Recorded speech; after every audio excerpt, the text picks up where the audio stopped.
అయితే మన హిందూ సాంప్రదాయంలో ఎన్నో పండుగలు ఉంటాయి కదా గురుగారు, ఎన్నో పండుగలు ఉంటాయి, ఎన్నో రకాల పూజలు ఉంటాయి, జాతకాలకు సంబంధించి కానీ రకరకాల పూజలు ఉంటాయి. కానీ అంటే ఇదివరకు పూర్వకాలంలో ఎట్లా ఉందో నాకు తెలియదు. ఇప్పుడు ఒక పూజ చేయాలన్నా కొన్ని వేల ధరలతోని కూడుకున్నది. అంటే లక్షల్లో కూడా ఉంటున్నాయి పూజలు. అంటే పేద తరగతి వాళ్ళు, మధ్య తరగతి వాళ్ళు కూడా చేయించుకోలేని పరిస్థితి. అంటే ఇది మభ్య పెడుతున్నారు అని చెప్పని అనుకోవచ్చా, లేదా నిజంగా అలాగా కాదు, డబ్బులతో పనే ఉంది. ఇప్పుడు ఫర్ ఎగ్జాంపుల్ నేను వచ్చిన వాళ్ళందరికీ కార్డులు, స్టిక్కర్లు, పేపర్లు, ప్రసాదం ఇచ్చానా? మీరు ఇస్తున్నారు గురుగారు, మీరు ఇస్తున్నారు. సరే, కాదు నేను అనేది ఇప్పుడు ఇది ₹1.5 పడిందనా. నేను ఎవరైనా కనబడితే ఈవెన్ ట్రాఫిక్ జామ్లో కూడా ఎవరైనా పలకరించేస్తారు, టక్కున అతని నుంచి టక్కున ఇచ్చేస్తాను. దీని మీద మంత్రం నుంచి చదువుకోమని చెప్తాను.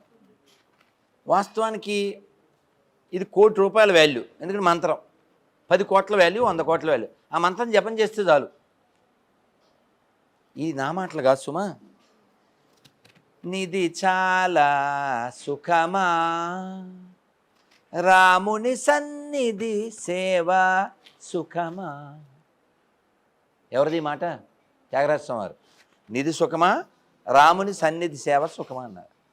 కాబట్టి ధనంతో పని లేదే, ధనంతో పని లేదు, అందుకని జ్ఞానంతో పని ఉంది. అదే గురుగారు, అంటే ఇప్పుడు ఎవరికైనా ఎటువంటి వాళ్ళకైనా కూడా భక్తులకి ఒక్కసారి శివుడి విగ్రహాన్ని దాకాలి, శివుడికి అభిషేకం చేయాలని ఎవరైనా కోరుకుంటారు. అట్లా శివుడికి అభిషేకం చేయాలన్నా కొన్ని ఇప్పుడు మా అమ్మాయి క్వశ్చన్ దేవాదాయ శాఖ మీద టార్గెట్ వెయ్యి, వాళ్ళు అయిపోతారు. ఇప్పుడు దా అడుగు, నేను ఇస్తానుగా, ఇప్పుడు నువ్వు అడుగు.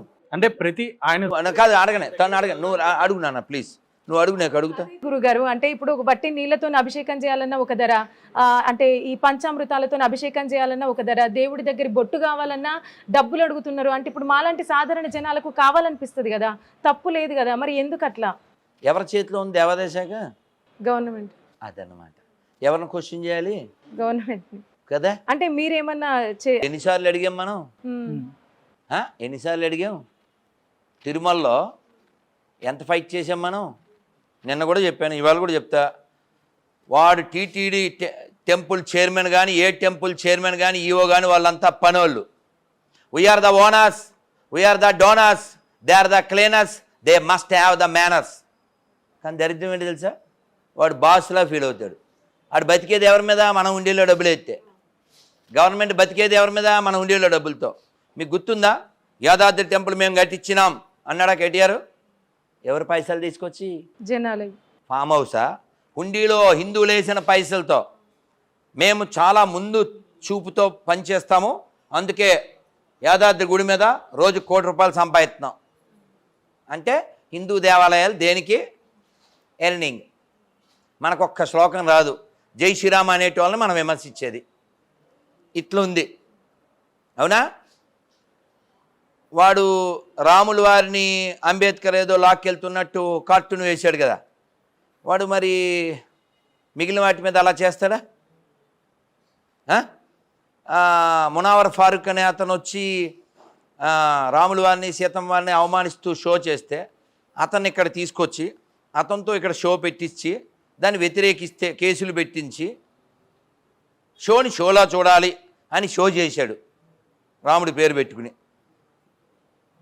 ఇప్పుడు అలాంటి విమర్శ మనం ఆలవయం చేస్తే షోని షోలా చూడాలి అంటారా? ఆ లోకు వేస్తుంది ఎవరు గురుగారు? మనమే. ఇప్పుడు నిన్న ఆ అర్చకుడి మీద నీళ్లు పోసి, లేకపోతే పండ్లు వేసి, కవర్లు వేసి అన్ని ఇబ్బంది పెట్టారు కదా. ఇలా ఇంకొకరు జరుగుంటే చక్కగా మంత్రులు, ఎమ్మెల్యేలు అంతా వచ్చేస్తారు. అంతకుముందు నెల ముందే కాకినాడలో ఒక పార్టీ లీడరు గుళ్ళో పూజారిని కొట్టాడు. అది వృద్ధుణ్ణి. అభిషేకం సరిగ్గా చేయలేదని చెప్పాను. అవును, చేతులు, నోరు అన్ని వాడి, దుర్భాషలాడి. అంటే అక్కడికి వచ్చి కొట్టింది కూడా ఒక హిందువే కదా గురుగారు. అది మన దౌర్భాగ్యం అక్కడ కనిపిస్తుంది. ఇక్కడ పాయింట్ ఏంటంటే వాడి చైతన్యం లేదని చెప్పని అనుకో కాదు. ఇక్కడ మీరు ఒక చిన్న మాట, వాడు హిందువు అని నువ్వు అనుకుంటున్నావు, వాడు అనుకోవట్లే. నీకు అర్థమైందా? మనకి అయితే మన రాష్ట్ర, ముఖ్యంగా తెలుగు రాష్ట్రాల్లో, ఇంకా ఆంధ్రప్రదేశ్లో హిందువులు లేరు. ఉంటే కమ్మవారు, కాపువారు, శెట్టి గారు, రెడ్డి గారు, శాస్త్రి గారు, వీళ్ళే ఇలా కులాల వారీగా ఫీల్ అయ్యే వాళ్ళు ఉన్నారు తప్ప నేను హిందువుని, ఇది నా ధర్మం, ఇది నా దేశం అట్లా ఫీల్ అయ్యేవాళ్ళు ఎవరు లేరు.